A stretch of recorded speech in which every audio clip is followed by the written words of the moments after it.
Real estate business చేసేవారు కానీ buyers కానీ గుర్తుంచుకోవాల్సిన 5 ఇంపార్టెంట్ పాయింట్స్ని ఈ వీడియోలో చూద్దాం.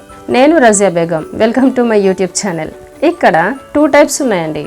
మీరు ఇన్వెస్ట్మెంట్ కోసం చూస్తున్నారా లేదా ఉండడానికి రెసిడెన్షియల్ ఫ్లాట్ చూస్తున్నారా?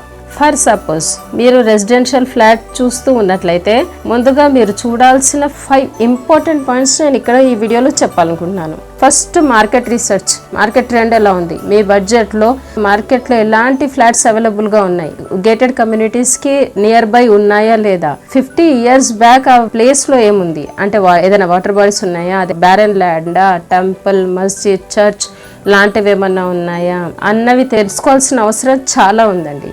అక్కడ సర్వే నంబర్స్ ఎలా ఉన్నాయి, అదేమైనా కబ్జా స్థలంలో ఉందా, అంతేకాకుండా చుట్టుపక్కల నివాస స్థలాలు ఎలా ఉన్నాయి అన్నది కూడా మనం గమనించాల్సిన అవసరం చాలా చాలా ఉంది.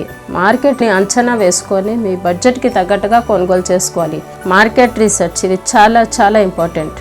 ఎందుకంటే ముందే మనం తీసేసుకుంటాము తక్కువలో వచ్చాయని, తర్వాత మార్కెట్ డెవలప్ అవ్వదు, అక్కడ మార్కెట్ ఉండదు, అప్పుడు ఇబ్బంది పడాల్సిన అవసరం ఉంటుంది.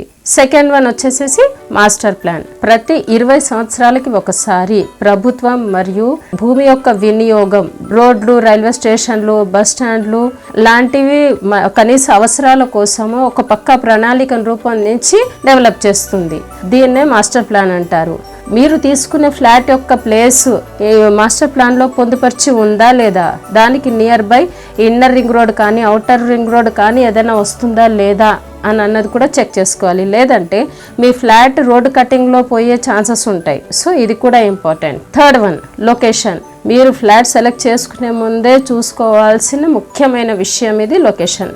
స్కూలు, బస్టాండ్, రైల్వే స్టేషన్ అనే కనీస అవసరాలు మీ ఫ్లాట్కి దగ్గరలో ఉన్నాయా లేదా, వీటికి మీరు ఎంత దూరంలో ఉన్నారు, అంతేకాకుండా ట్రాఫిక్కి, పొల్యూషన్కి ఎంత దూరంలో ఉన్నారన్నది కూడా చూసుకోవాల్సిన అవసరం ఉంది.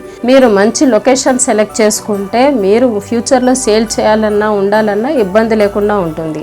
ఫోర్త్ వన్ వచ్చేసేసి జోన్స్. మీరు ఫ్లాట్ తీసుకునే ముందే తీసుకోవాల్సిన మరో జాగ్రత్త జోన్స్.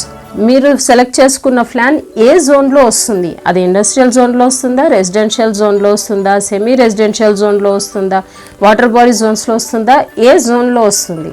అయితే ముఖ్యంగా R1 and R2 zones both are near by సేమ్గానే ఉంటాయి. ఇవి రెండు గ్రోత్ కారిడార్కి దగ్గరలో ఉంటాయి. ఇవన్నీ రెసిడెన్షియల్స్ ఉంటాయి, కమర్షియల్స్ ఉంటాయి, కమర్షియల్ బిల్డింగ్స్ ఉంటాయి, రెసిడెన్షియల్స్ ఉంటాయి, సెమీ రెసిడెన్షియల్స్ ఉంటాయి. ఇది సేఫ్ జోన్.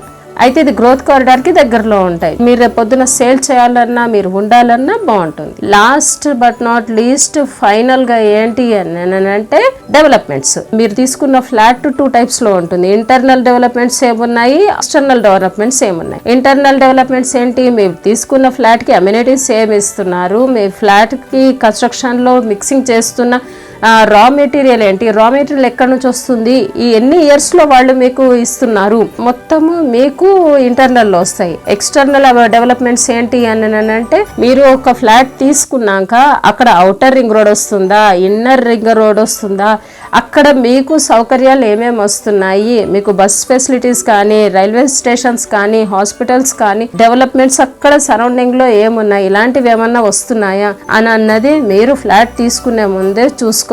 మార్కెట్ రీసెర్చ్ ఏంటి, మాస్టర్ ప్లాన్ ఏంటి, జోన్స్ ఏంటి, లొకేషన్స్ ఏంటి అండ్ డెవలప్మెంట్స్ ఏంటి, 5 పాయింట్స్ని ఒక్కసారి సెలెక్ట్ చేసుకొని ఒక మంచి అడ్వైజర్ దగ్గరికి వెళ్ళి అడ్వైస్ తీసుకొని మంచి ప్లాట్ తీసుకోండి.